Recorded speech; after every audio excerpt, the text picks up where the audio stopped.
Hello नमस्कार साथियों, GCP science classes में आपका हार्दिक अभिनंदन है।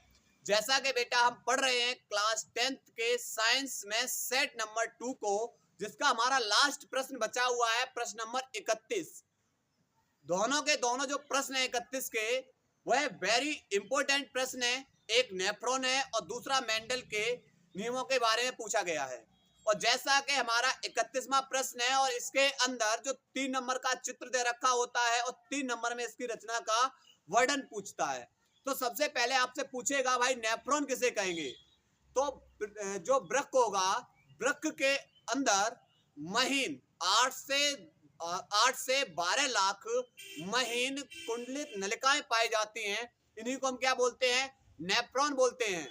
नेफ्रॉन वृक्क की रचनात्मक एवं क्रियात्मक इकाई है और इसके अंतर्गत प्रत्येक नेफ्रॉन के अंतर्गत निम्नलिखित संरचनाएं पाई जाती हैं। अब कौन कौन सी? सबसे पहले आपको ये भाग दिखाई दे रहा होगा, प्यालेनुमा आकृति दिखाई दे रही होगी, इसको बोलते हैं बोमेन संपुट। अब बात करेंगे बोमेन संपुट की। तो बोमेन संपुट क्या है कि प्रत्येक नेफ्रॉन में दोहरी कला युक्त प्यालेनुमा मेल्पिगी संपुट या बोमेन संपुट होता है। बोमेन संपुट का जो बाहरी स्तर, बोमेन संपुट का जो बाहरी स्तर चपटी सल्की उपकला तथा जो आंतरिक स्तर विशेष कोशिकाओं पोडोसाइट्स से बना होता है। क्लियर? तो यहाँ पर ये किसकी बात कर ली? बोमेन संपुट की।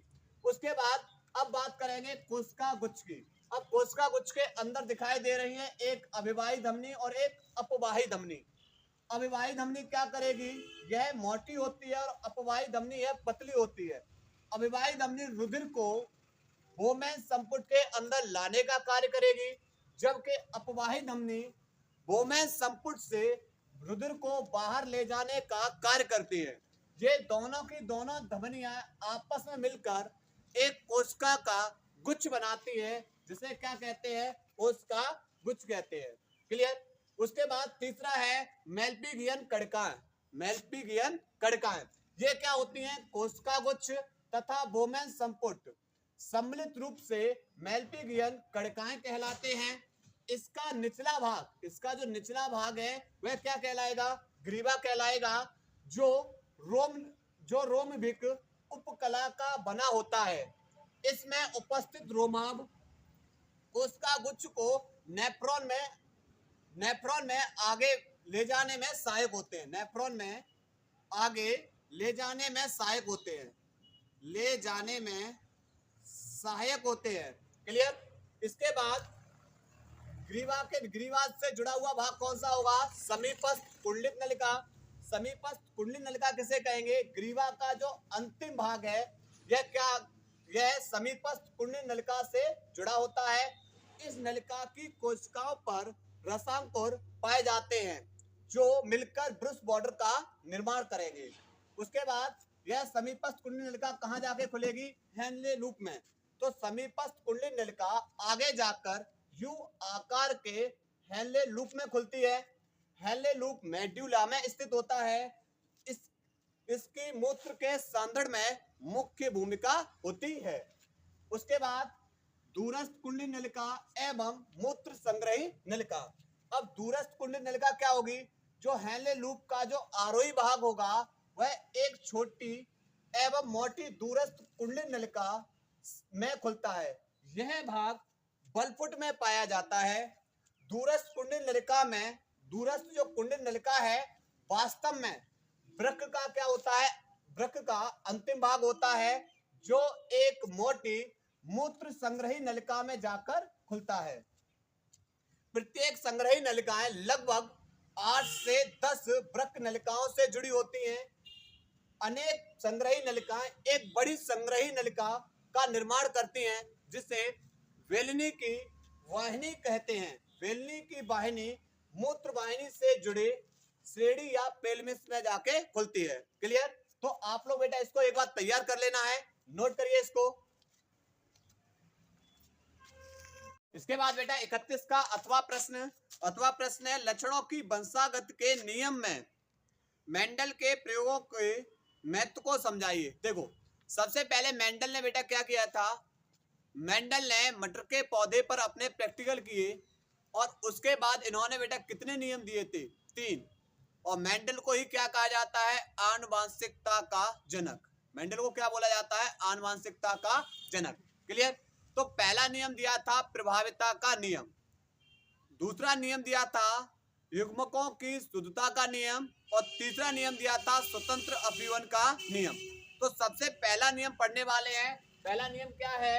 वह है प्रवाहिता का नियम।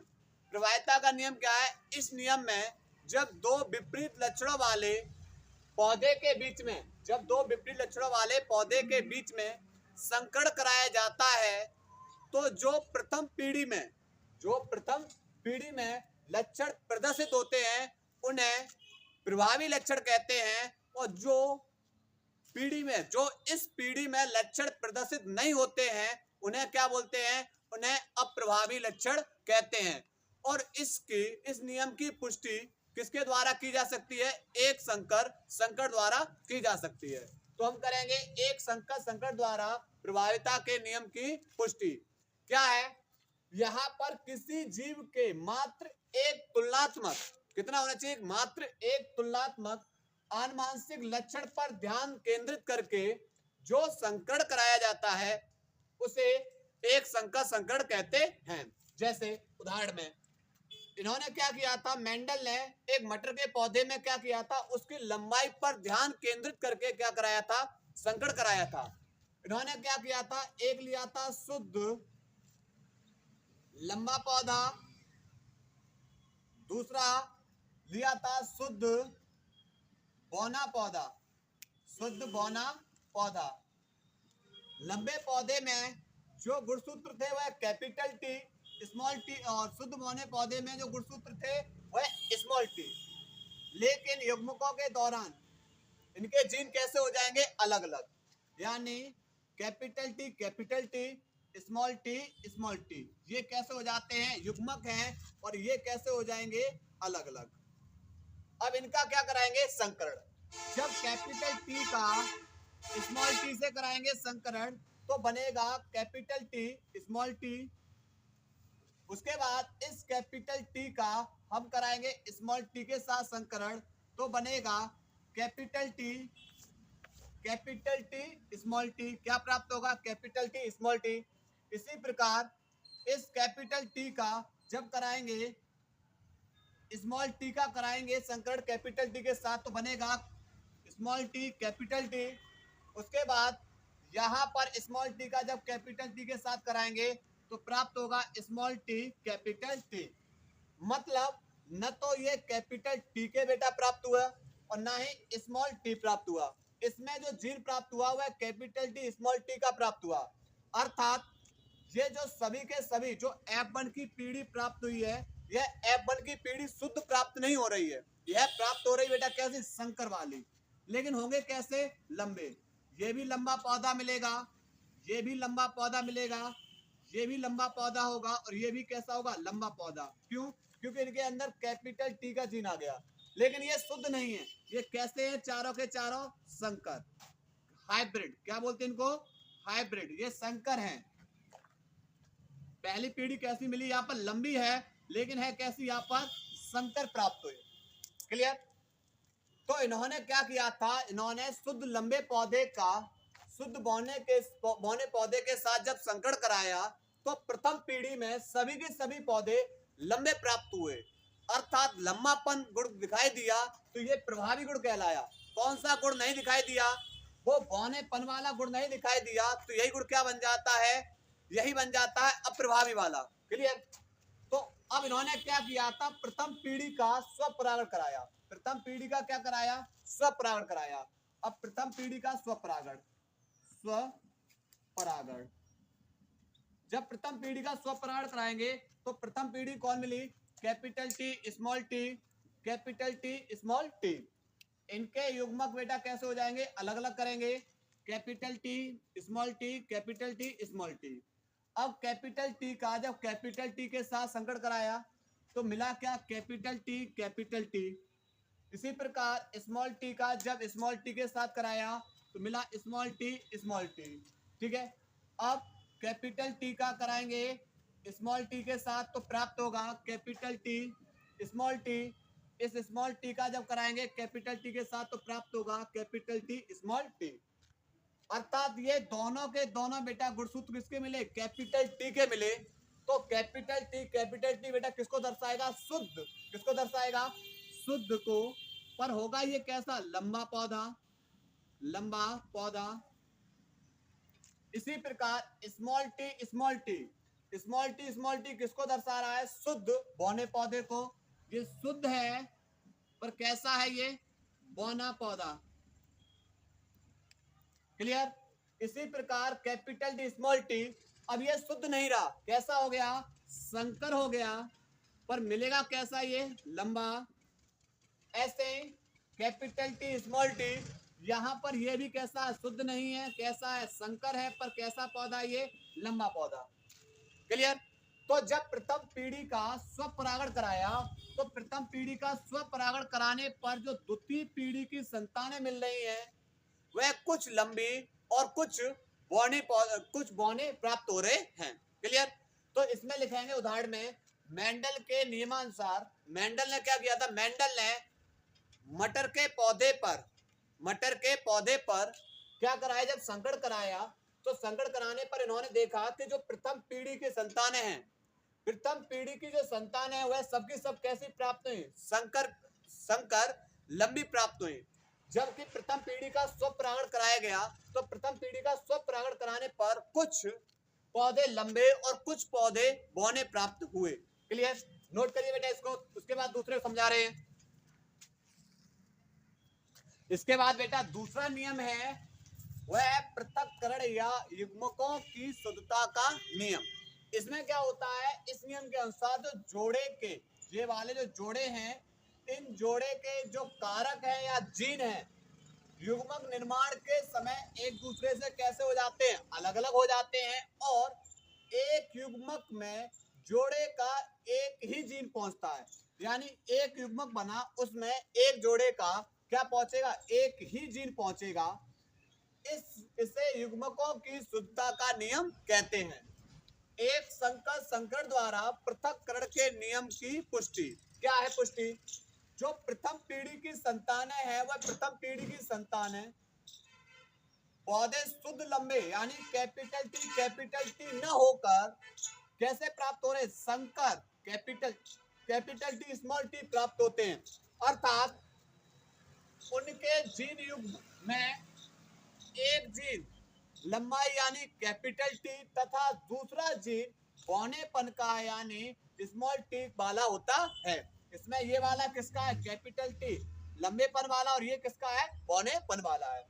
दूसरा, जो द्वितीय पीढ़ी की संतान है, ये द्वितीय पीढ़ी की संतान है F2, युग्मक बनते समय, जब इनका युग्मक बनेगा, युग्मक बनते समय ये जीन कैसे हो जाते हैं, अलग अलग हो जाते हैं। अर्थात प्रत्येक युग्मक में इनमें से केवल एक ही जीन पहुंचता है। क्लियर। इसके बाद बेटा एक और बचा हुआ है, नोट करिए इसको। इसके बाद बेटा तीसरा नियम है स्वतंत्र अभ्युहन का नियम। और तीसरा नियम स्वतंत्र अभ्युहन का नियम क्या कह रहा है, इस नियम के अनुसार जब दो या दो से अधिक असंबंधित प्रभावी लक्षणों वाले पौधे के मध्य संकरण कराया जाता है तो उनके जीन युग्म के कारकों का पृथक्करण एवं अपव्यूहन स्वतंत्र रूप से होता है। अर्थात ये स्वतंत्र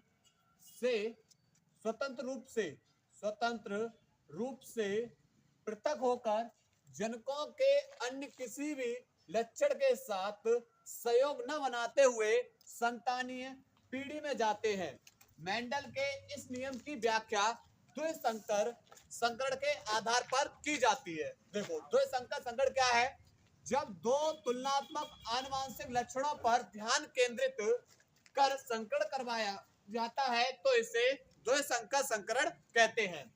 उदाहरण के लिए, जब पीले गोल तथा हरे झुर्रीदार बीज वाले शुद्ध जनक पौधों के मध्य संकरण कराया जाता है तो प्रथम पीढ़ी में सभी पौधे गोल तथा पीले बीज वाले होते हैं। और प्रथम पीढ़ी का स्वपरागण कराने पर जो द्वितीय पीढ़ी है, द्वितीय पीढ़ी में 4 प्रकार के बीज वाले पौधे 9:3:3:1 में के अनुपात में प्राप्त होते हैं। जैसे पीले गोल कितने प्राप्त होंगे 9, हरे गोल 3, पीले झुर्रीदार 3 और उसके बाद हरे झुर्रीदार बेटा कितना होगा 1। देखो पीले गोल के अंदर जो क्रोमोसोम्स होंगे वह capital R capital R capital Y तथा हरे झुर्रीदार के बीच में small R small R small Y. जब इनके बीच में संकरण कराया जाएगा तो संकरण कराने पर हमें कैसा प्राप्त होगा, संकर पीला गोल प्राप्त होगा। और जो हमारे क्रोमोसोम्स मिलेंगे वो कैपिटल आर कैपिटल वाई। अब इसका क्या कराएंगे, संकरण कराएंगे। इसका प्रथम पीढ़ी का, ये प्रथम पीढ़ी मिलेगी, इसका कराएंगे स्वपरागण। इधर कैपिटल आर कैपिटल वाई फिर स्मॉल आर कैपिटल वाई, उसके बाद कैपिटल आर स्मॉल वाई, उसके बाद स्मॉल आर स्मॉल वाई। इधर लिख दिया, सेम उधर लिख दिया। अब इनके बीच में क्या कराएंगे, संकरण। जब कैपिटल आर वाई का कैपिटल आर वाई के साथ संकरण कराया जाएगा तो कैपिटल आर कैपिटल वाई। अब इसका संकरण इसके साथ कराएंगे तो capital R small R capital Y और कैपिटल वाई। फिर इसका इसके साथ संकरण कराएंगे capital R capital Y small Y. अब इसका संकरण इसके साथ कराएंगे तो capital R capital Y small Y. ठीक है। अब इसमें दूसरी वाले स्मॉल आर कैपिटल वाई का इसके साथ संकरण कराएंगे तो स्मॉल आर का कैपिटल वाई के साथ कराएंगे तो कैपिटल आर स्मॉल वाई और कैपिटल वाई। उसके बाद स्मॉल आर कैपिटल वाई फिर स्मॉल आर फिर कैपिटल वाई स्मॉल वाई। अब स्मॉल आर कैपिटल वाई और स्मॉल वाई। ठीक है। ऐसे ही हम इसका कराएंगे संकरण। तो कैपिटल आर का कैपिटल आर के साथ तो कैपिटल आर और ये बेटा स्मॉल वाई है, ये कैपिटल वाई, तो कैपिटल वाई स्मॉल आर और ये कैपिटल वाई है और ये स्मॉल वाई है। इसी प्रकार इसका तो दो कैपिटल आर हो जाएंगी, ये स्मॉल वाई और ये स्मॉल वाई, तो दोनों स्मॉल वाई। यहाँ एक कैपिटल आर है, यहाँ स्मॉल आर है, यहाँ स्मॉल वाई है, यहाँ पर भी स्मॉल वाई है। ऐसे अब इसका कराएंगे तो इसका कराएंगे तो यहाँ पर capital R capital Y small Y, ऐसे स्मॉल आर स्मॉल और यहाँ कैपिटल वाई स्मॉल वाई। इसी प्रकार small R capital R Y बेटा दोनों स्मॉल हैं। उसके बाद स्मॉल आर यहाँ स्मॉल वाई और यहाँ स्मॉल वाई। तो कुछ इस तरीके से बेटा यहाँ पर संकरण मिलेगा। क्लियर, नोट करिए। और इसी के साथ आपका बेटा यहाँ से क्या होता हुआ, सेट कंप्लीट होता हुआ। उम्मीद है कि आप लोग लगातार मेहनत करेंगे। नोट करिए बेटा इसको।